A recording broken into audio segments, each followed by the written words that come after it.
ನಮಸ್ಕಾರ ಸ್ನೇಹಿತರೆ. ನಮ್ಮದು ಶ್ರೀ ಸಪ್ತಗಿರಿ ಮನೆ ಮದ್ದು ಚಾನಲ್ ಇದೆ. ಅದ್ರ ಮುಖಾಂತರ ಅನೇಕ ರೀತಿ ಎಪಿಸೋಡನ್ನು ಕೊಡ್ತಾ ಇದ್ವಿ ಪ್ರತಿನಿತ್ಯನೂ. ಆರೋಗ್ಯ ನಮಗೆ ಬಹಳ ಮುಖ್ಯ. ಆರೋಗ್ಯವೇ ಭಾಗ್ಯ ಇರಬೇಕು. ಆರೋಗ್ಯ ಕೆಟ್ಟರೆ ಭಾರಿ ತೊಂದರೆ ಆಗುತ್ತೆ.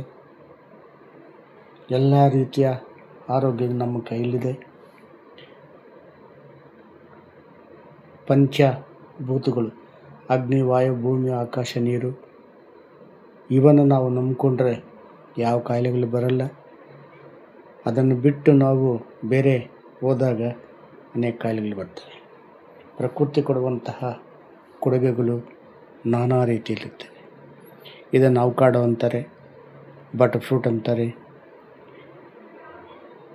ಮಜ್ಜಿಗೆ ಹಣ್ಣು ಅಂತಾರೆ. ಈ ಮಜ್ಜಿಗೆ ಹಣ್ಣನ್ನು ನಾವು ಸೇವನೆ ಮಾಡೋದ್ರಿಂದ, ಅಂದರೆ ಇದನ್ನು ನಾನಾ ರೀತಿಯ ಸೇವನೆ ಮಾಡ್ತಾರೆ. ಇಲ್ಲಿಗೆ ಕಟ್ ಮಾಡಿ ಒಳಗಡೆ ಬೀಜ ತೆಗೆದುಬಿಟ್ಟು ಆ ಒಂದು ಪಲ್ಪ್ಗೆ ಬೆಲ್ಲ ಹಾಕಿ ಚೆನ್ನಾಗಿ ಇದು ಮಾಡಿ ಕೊರೆದು ಮಿಕ್ಸ್ ಮಾಡಿ ಸೇವನೆ ಮಾಡ್ತಾರೆ. ಕೆಲವು ಸಕ್ಕರೆ ಹಾಕ್ಕೊಂಡು ಸೇವನೆ ಮಾಡ್ತಾರೆ. ಕೆಲವರು ಏನು ಮಾಡ್ತಾರೆ, ಆ ಬೀಜ ತೆಗೆದುಬಿಟ್ಟು ಜ್ಯೂಸನ್ನು ತಯಾರು ಮಾಡ್ಕೊತಾರೆ.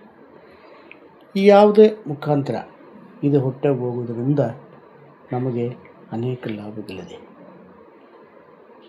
1, ಕಣ್ಣುಗೊಳ್ಳೆಯದು. 2, ಹೃದಯಕ್ಕೊಳ್ಳೆಯದು. 3, ಕೊಲೆಸ್ಟ್ರಾಲ್ ತೆಗೆದು. 4, ಲಿಸ್ಟು ತೆಗೆದು ಮಾಡಬಹುದು. ಎಷ್ಟೋ ಕಾಯಿಲೆಗಳನ್ನು ವಾಸಿ ಮಾಡೋ ಶಕ್ತಿ ಈ ಒಂದು ಬಟರ್ ಫ್ರೂಟ್ಗೆ ಇದೆ. ಈ ಬಟರ್ ಫ್ರೂಟನ್ನು ನಾವು ಆಗಾಗ ಸೇವನೆ ಮಾಡೋದ್ರಿಂದ ಆ ಋತು ಅದು ಅಷ್ಟೇ ವರ್ಷಕ್ಕೆ 2 ಸರ್ತಿ ಕೊಡ್ತದೆ. ಅದನ್ನು ನೋಡಿಕೊಂಡು ನಾವು ಸೇವನೆ ಮಾಡಬೇಕು. ಅದನ್ನು ಬಿಟ್ಟು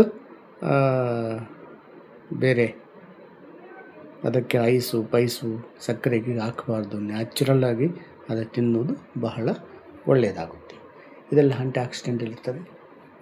ಇದು ನಮ್ಮ ದೇಹಕ್ಕೆ ಬೇಕಾದ ಈ ಕ್ಯಾನ್ಸರ್ ಸೆಲ್ಗಳನ್ನು ನಾಶಪಡಿಸುತ್ತೆ.